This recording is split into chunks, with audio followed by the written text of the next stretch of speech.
What is up, dudes and lady dudes? Welcome back to Just Nuts, guys. Today I've got another brand new card revealed from Phantom Rage. I know this came out like earlier today, so I'm a little bit late, but I didn't have enough time before I went to work today, so sorry. But yeah, I still want to get a video out on this because I know a lot of people really like the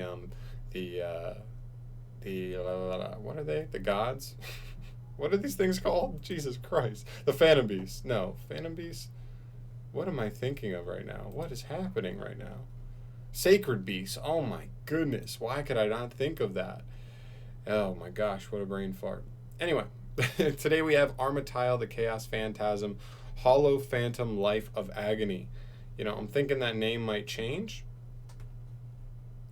Maybe. It's definitely going to change. But anyway, this is a dark level 12 fiend fusion effect monster with 0 attack, 0 defense. This is what he looks like. Looks pretty badass, honestly. He's just kind of like the three sacred beasts combined, which is pretty cool. And he has 3 hardwood return effects. He is a fusion that requires Yuria, Lord of Searing Flames, Hamon, Lord of Striking Thunder, and Raviel, Lord of Phantasms. His first effect reads, this card's name becomes Armityle, the Chaos Phantasm, while on the field. So copies the name of the other fusion that we have. Second effect, once per turn, you can give control of this card to your opponent. Also an interesting effect, and you'll see why that matters. Third effect, once per turn during the end phase, if this card's control changed this turn, banish all cards you control. Then this card's owner can special summon one Armityle, the Chaos Phantasm, from their extra deck, ignoring its summoning conditions. So pretty dang cool. It's an interesting card. Like, I think it's more cute than anything. I think even as far as Sacred Beasts go, I think this is just more cute. I think Sacred Beasts, maybe you tech this in if you like, because I think the fusion card might be searchable. I think so. I can't remember, because don't they have a card that can like search anything that has any of the Sacred Beast names in the text? So I think this might be searchable. This is the fusion spell they used to get out the original Armityle, and also this guy.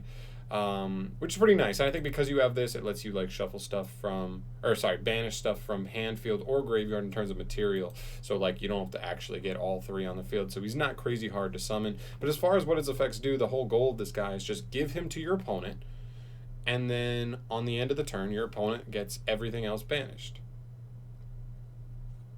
right, including himself. So I don't know. Like it's interesting. Like the only thing I can think of really with this card that's like actually somewhat like spicy is like if you could like, even if an Adamancipator board set up 5 negates, whatever they want to set up, as long as they don't have the Buster Lock, you could literally Dark Ruler no more them, and then just activate, like fusion summon this guy, give him to your opponent, and then like pass, and your opponent gets their entire board banished against a deck like Adamancipator. If you banish all those cards, they have a they could have a lot of trouble grinding past that, and if they can, it means they probably can only afford to like get stopped one more time, because it's something like if they go Boral Sword and you stop it, like they probably lose. If they go Dragite and you stop it from resolving, they probably lose. And because at that point they would just be so much out of like extra deck resources, they just have no place. They can summon monsters to the field, but they can't really make any plays. So there's like interesting things there, but really this is more spice than anything. It's slow. You got to give your opponent a resource, and if they like, what if they just have Masquerena? Like you literally give it to him, give them this guy, and then they're able to like Masquerena link it off or something. You know what I mean? Like that's not even good. That doesn't do anything. So it's just one of those things. I think it's fine. I don't think it's amazing.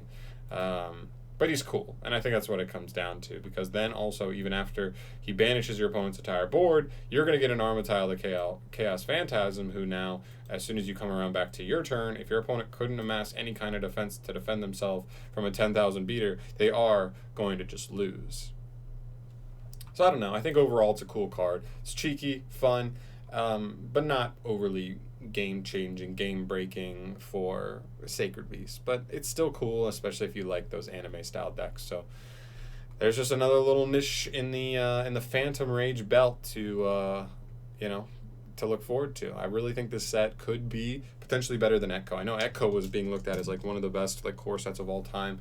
If this set may not have, and maybe we just haven't seen it yet, may not have just like the generic great cards like 3 tactical talents and certain stuff that like we're gonna see in like Rise of the Duels or Access Code Talker and stuff that we found in like Echo, but we do have a lot of stuff, like 2 brand new archetypes that already seem like they could have meta potential right out the gate. Phantom Knights potentially becoming meta after that.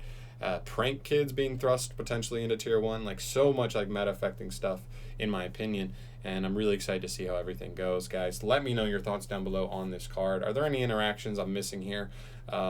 This is a very specific card, and I am not a particular, Sacred Beast player, so definitely let me know if there's anything I missed there, and if you think this card is cool or not, or what do you think? I want to know for this video specifically, what do you think about Phantom Race? Do you think, I know the whole list isn't out yet, but you think it's going to stack up to Echo? I really think it could, and it looks like it might be my favorite core set of the year, and that says a lot, especially because the core sets so far for the year really seem like they've been really good, particularly Echo. So I don't know. Let me know your thoughts down below on that. Thank you so much for watching. As always, subscribe for more Yu-Gi-Oh! News videos in the future, and I'll see you in the next one. Peace.